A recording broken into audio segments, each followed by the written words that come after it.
Bom, pessoal, então nós vamos trabalhar agora a página 3 da apostila, o relato, continuando, né, nós falamos na aula de redação sobre o gênero textual, relato de viagem, e hoje nós vamos fazer uma interpretação de alguns textos que falam sobre isso, tá?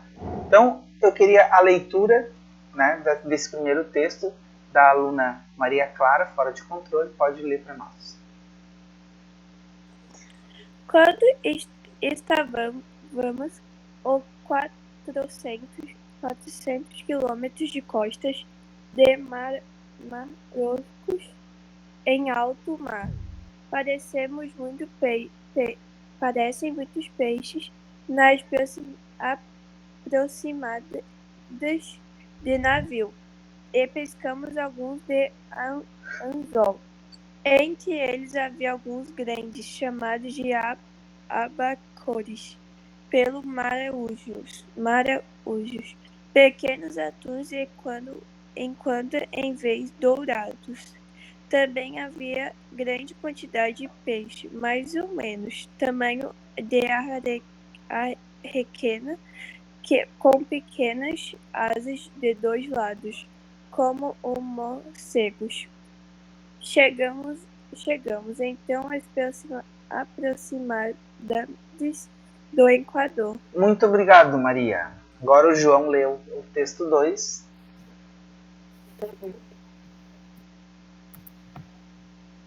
Já à noite, gaivotas pescando, peixes saltando no ar. Diante de tanta calma, estiquei a jornada de trabalho até meia-noite, quando fui traído pelo silêncio. Um longo suspiro à proa, golfinhos, pensei. Larguei os remos e virei-me. Eu remava de costas. Iluminada pelo luar, a menos de 20 metros, estava uma baleia imensa, imóvel, como uma laje. Tive que intervir vigorosamente nos remos para não atropelá-la, que fazia parada ali. Dormia, talvez. Vocês viram que o professor comeu um pouco do texto aqui digitando, né? Mas parabéns, João, pela leitura. Agora nós vamos ver a interpretação desse texto, tá? A pergunta 1. Esses textos foram escritos com aproximadamente 5 séculos de diferença. Tá? Então, os dois textos têm um período de diferença entre um e outro de 500 anos, mais ou menos. Tá? Então, de que eles tratam? O que há em comum entre eles? Os dois falam do mar. Eles tratam relatos de viagem. São relatos de viagem, parabéns. Falam de mar também, parabéns. E descrevem o que exatamente ali? Uma característica bem legal que eles descrevem.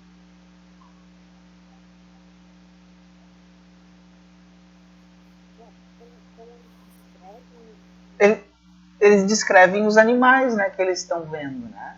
Os dois relatos aqui tiveram a presença dos animais marinhos, né?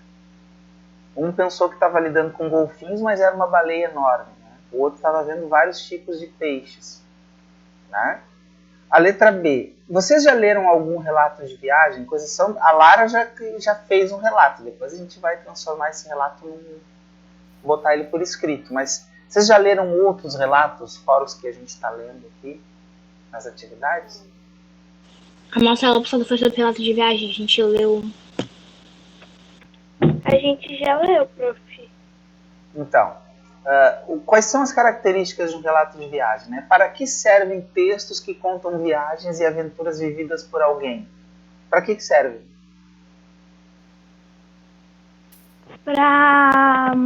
Pode ser entretenimento.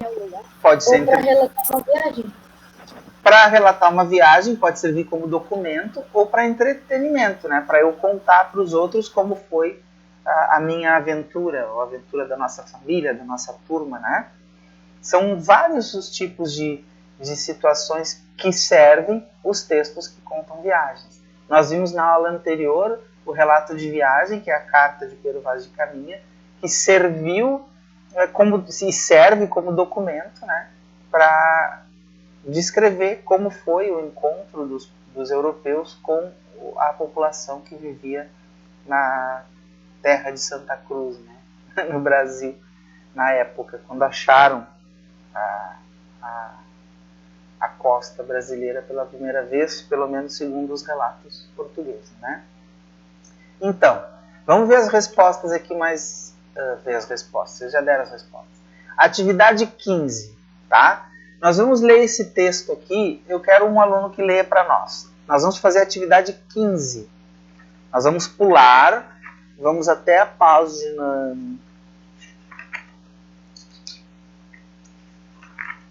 Até a página 10, porque o resto ali depois eu vou passar de deveres para vocês. Até a página 10 da apostila, onde nós vamos fazer um pequeno exercício com esse enunciado aqui. Quem é que quer ler para nós aí? Eu. Ué, prof. Quem disse eu primeiro? Ah, não. Lê aí, Yasmin, então. Foi a Yasmin, não foi? Não fui eu que falei, foi a Camille. Ah, foi a Camila. Lê, Camila, então.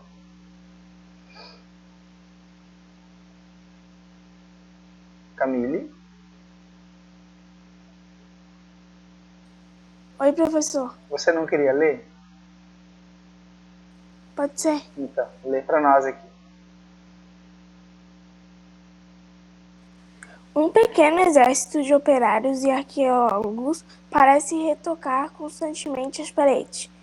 Não só os grandes muros que guardam enormes e amplas praças abertas, mas também as cercas baixas de barro que cortam os antigos espaços urbanos num desenho de losangos que se entende por metros.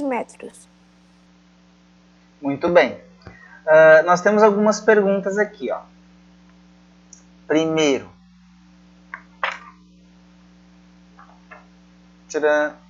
na página 9, não é na página 15.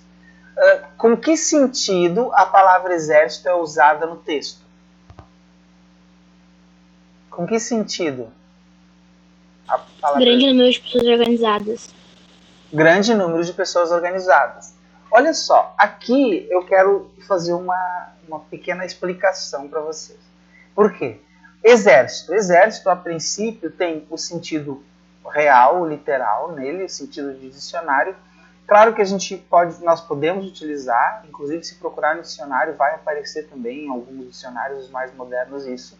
Mas quando se fala em exército, a gente pensa numa tropa de soldados, uma força armada de uma nação qualquer. Mas nesse sentido, ela foi usada no sentido figurado, tá? No sentido conotativo. Tá? Isso é interessante que a gente afirme isso e que saiba diferenciar o sentido denotativo, que é o real, e o sentido conotativo. A letra B. Qual é o sintagma com função de sujeito da forma verbal parece? Olha só. Quando eu falo... Qual página tá... Isso está na página 9.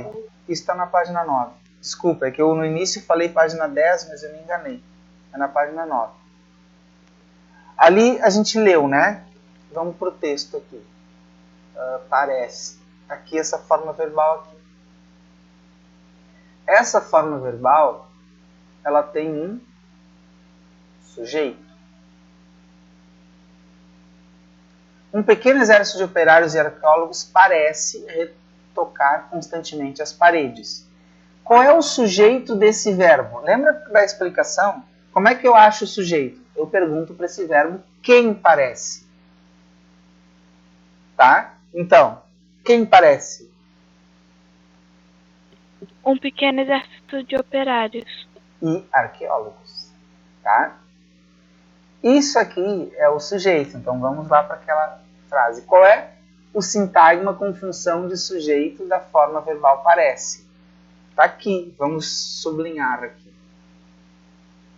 Vamos sublinhar. Esse é o elemento. Então, um pequeno exército de operários e arqueólogos. Tá?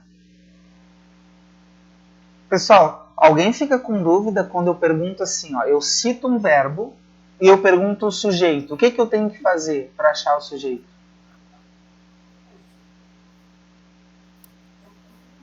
Para achar Eu não tenho dúvida nisso, Tá, prof. mas o que eu tenho que fazer? Perguntar quem pro verbo, Quem que foi? né? Porque aqui, ó, parece. Se eu pergunto quem parece, a resposta é óbvia, né? Vamos ver um outro exemplo aqui. Não só os grandes muros que guardam enormes e amplas praças. Esse verbo guardar, quem guarda? Grandes muros. Exatamente. Então, olha só, fica fácil de encontrar o sujeito quando eu acho o verbo e pergunto quem pro verbo, tá? Qual o núcleo do sintagma? Um pequeno exército de operários e arqueólogos. Qual é o núcleo? Operários e arqueólogos. Operários e arqueólogos. Tá. De qual o termo de quem eu estou falando mesmo? Vamos para cá para o contexto geral aqui. Parece, tá? Um pequeno exército de operários e arqueólogos parece. Quem parece? Um pequeno exército de operários e arqueólogos. Tem um termo ali que é o núcleo desse sintagma. Qual é?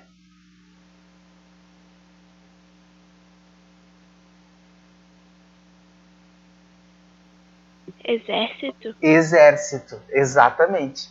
Todos esses termos aqui estão complementando o sentido de exército. Porque é um exército de operários, um exército de arqueólogos, entende? Um pequeno exército, ok? Então esses aqui são determinantes. Ó. Aqui eu tenho na verdade, acabam sendo duas locuções adjetivas, um adjetivo, aqui é o numeral, né? Um pequeno, podia ser dois pequenos. Tá? Então, eu vou ter nessa questão a palavra exército como resposta. Tá? Letra D. Compare a frase original com a reescrita. Então, aquela primeira frase, primeiro enunciado, e aí a gente tem uma reescrita. Agora sim, professor Boca Aberta, nós estamos na página 10.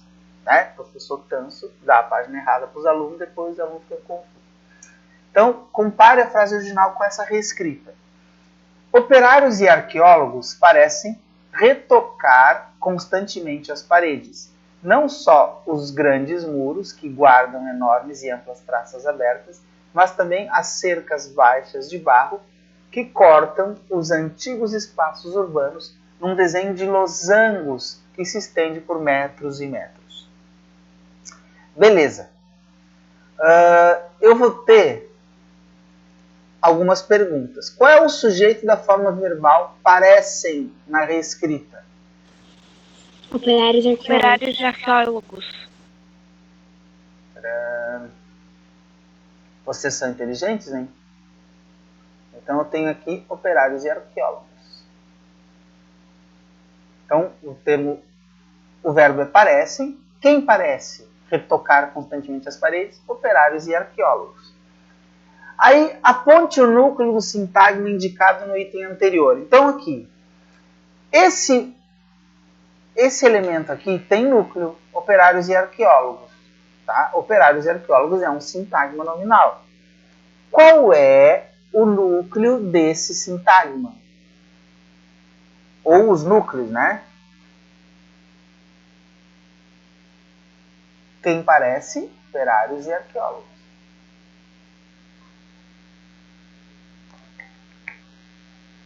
Qual é o núcleo? Não sei, prof. Esse eu fiquei com um pouquinho mais de Tá, dúvida. mas de quem é que parece? Vamos ver, Os operários e os arqueólogos. Tá. São só os operários que parecem? Não, os arqueólogos também. Os arqueólogos também. Então eu tenho dois núcleos.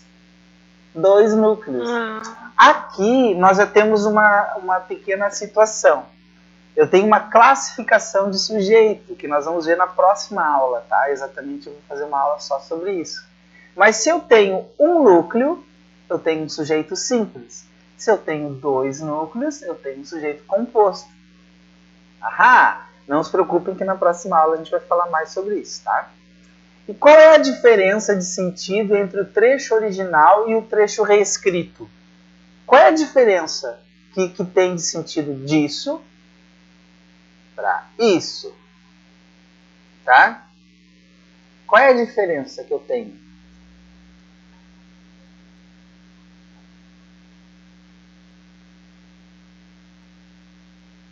Hã? Talvez o texto Professor, seja menor, o texto tá menor. Tá, o texto professor, fala. Ah, eu não enxergo nenhuma diferença no sentido. Por mais que ele tenha dado a gente escrever, o sentido não mudou. Tá. Tá falando a não, mesma o coisa. sentido não mudou nada. Só Tem mudou uma pequena a diferença aqui. diminuição de palavras. Tem uma pequena diferença aqui, ó. Eu vou ler para vocês. Um pequeno exército de operários e arqueólogos parece retocar constantemente as paredes. Tá? Não só os grandes muros. Um pequeno exército de operários e arqueólogos parece. Esse pequeno exército. Quando eu falo, vocês percebem que eu estou falando do exército e esse verbo ele está no singular, porque obviamente tem um núcleo aqui apenas. E aqui eu tenho operários e arqueólogos parecem retocar, tá? Quem parece? Operários e arqueólogos.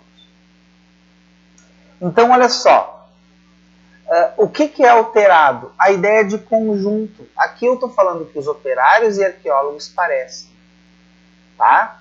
E no outro sentido, eu estou colocando como se um grupo, como se fosse usar um substantivo coletivo. Essa é a diferença e, de fato, é uma questão que não muda o sentido da palavra, mas muda a interpretação. Porque aqui eu uso um verbo no plural, onde tem dois elementos que participam, tá? Operários e arqueólogos. No outro eu tenho um grupo que faz as coisas.